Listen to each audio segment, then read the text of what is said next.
Hello and welcome everyone. I hope you all having a good time. Today we have Dr. Manoj Kumar Badani, consultant physician, Orchid Medical Center. He will be sharing his expertise on hypothyroidism, its symptoms, causes, treatment, medication, and everything you need to know about it. Good afternoon, sir. Good afternoon everybody.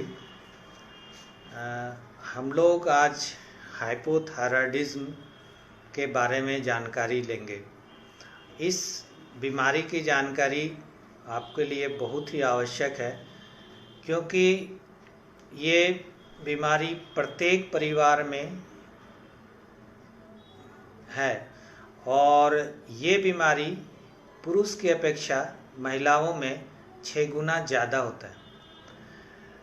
तो चलें कि hypothyroidism क्या है, क्यों होता है, इससे कैसे बच सकते हैं, इसमें कौन सी आहार लेना चाहिए और क्या क्या से चीज़ों से परहेज करना चाहिए और कौन सी दवा कब और कितने दिनों के लिए लेनी चाहिए।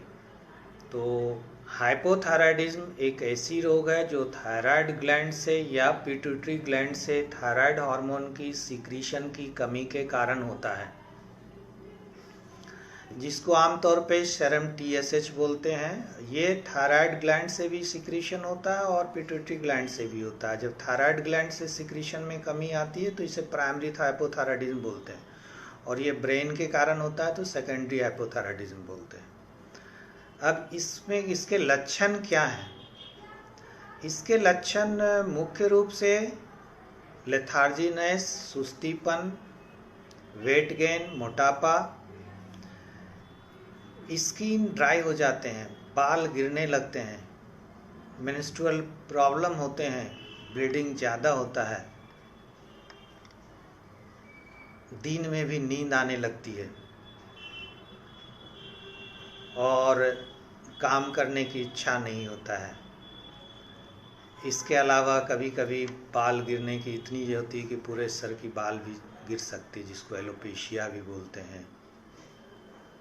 इसके कारण कभी कभी फेफड़ा में पानी जमा होता है, हार्ट के चारों तरफ पानी जमा होता है। ये रेयर कारण का लक्षण है, लेकिन होता है। और इसकी जांच हम लोग क्या करें जिससे जल्द से जल्द पता चले?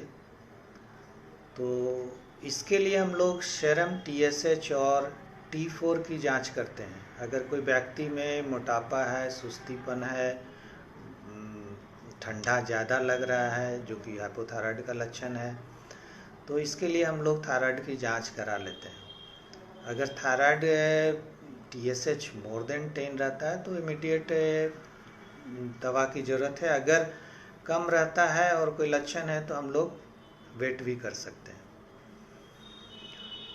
तो थायराइड में भी काफ़ी तरह के होते हैं, जिसमें कि ऑटो इम्यून वैरायटी जो होते हैं वो 90% होते हैं। उसमें थायराइड TSH तो बढ़ा रहता ही है और T4 कम रहता है।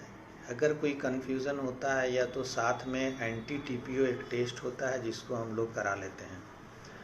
एंटी TPO के बढ़ने से ये ऑलमोस्ट क्लियर होता है कि ये थायराइड ऑटो इम्यून वैरायटी का है और हम लोग को इमीडिएट ट्रीटमेंट लेना है। कभी कभी आयोडीन डिफिशिएंसी से भी होता है, या थायरोटॉक्सिकोसिस एक डिजीज होती है जिसमें कि थायराइड ग्लैंड की सर्जरी होती है या रेडियो एब्लेशन करते हैं, तो उस बीच उसमें हाइपोथायराइड डेवलप कर जाता है।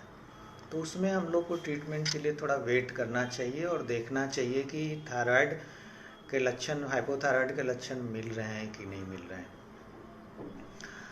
अब हम लोग उपचार की बात करेंगे तो सबसे पहले ये जानना चाहिए कि कौन सी सब्जियां या कौन सा चीज़ प्रयोग में नहीं लाएं जिसके कारण हमारा थायराइड बढ़े नहीं।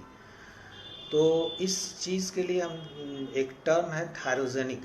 थायरोजेनिक मीन्स में से वैसी चीज़ें जो थायराइड को बढ़ाता है, जैसे कॉलीफ्लावर, कैबेज मतलब पत्ता गोभी, फूल गोभी, या सोया प्रोडक्ट, ये सब जो है थायराइड को बढ़ाता है। इसलिए we have to avoid all this things.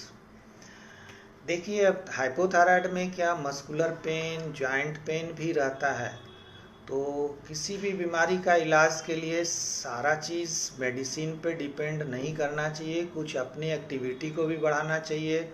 Yoga, pranayama, physical exercise, ये सब बिल्कुल ज़रूरी है ये मसल टोन को बढ़ाने के लिए। इसलिए आप हमेशा नियमित आहार के साथ साथ व्यायाम, एक्सरसाइज जरूर करें। अब ये सब करने के बाद दवा का जो रोल है, दवा का रोल में सिर्फ एक ही मेडिसिन हाइपोथायराइडिज्म का आता है, जिसको लोग बोलते हैं थायरॉक्सिन। ये T4 का सब्स्टिट्यूट है। वो थायरॉक्सिन सुबह खाली पेट में लेते हैं। इसको स्टार्ट करने का तरीका है कि कम पावर से स्टार्ट कीजिए और इसका पावर धीरे धीरे बढ़ाइए। इसका इफेक्ट आने में कम से कम 3 सप्ताह लगता है, इसलिए तुरंत कोई ये मत सोचे कि दवा ले रहे हैं मेरा प्रभाव नहीं हुआ है। तो you have to wait at least for 3 weeks, और टेस्ट जो कराना है एटलीस्ट आफ्टर 6 वीक्स, क्योंकि उस समय उसका मेडिसिन का लेवल कंसिस्टेंट फॉर्म में आता है, इसलिए 6 वीक्स के बाद ही थायराइड का टेस्ट कराना चाहिए। और उसमें एक और पॉइंट है कि थायराइड में सूजन आता है, पैरों में सूजन, हाथ में सूजन, आँख के चारों तरफ सूजन आता है। ये क्या होता है नहीं कि म्यूकोपोलीसैकेराइड जो होता है हाइलुरोनिक एसिड, और हाइलुरोनिक एसिड के साथ साथ कॉन्ड्राइटिन सल्फेट, ये डिपॉजिट हो जाता है, जो कि बाद में आप देखेंगे कि पैर में सूजन आ गया, दबाने से नहीं दबता है, जिसको नॉन पिटिंग एडिमा बोलते हैं। ये भी इसके लक्षण हैं। और शुरू में जब सही समय पर और जल्दी इलाज कराते हैं तो वेट भी घटता है और अदर सिम्टम भी रिलीफ होता है। लेकिन जब लंबे समय के बाद आप ट्रीटमेंट स्टार्ट करते हैं तो उसमें उसका रिस्पांस कम मिलता है। तो आप जितना जल्दी से उसका ट्रीटमेंट, उपचार स्टार्ट करेंगे उतना ही अच्छा रहेगा। Thank you. That was a very informative talk, sir. Dear viewers and our social media supporters, feel free to call us for any medical assistance at 0651 7100 100 and stay connected and stay updated. Thank you so much for joining us, sir.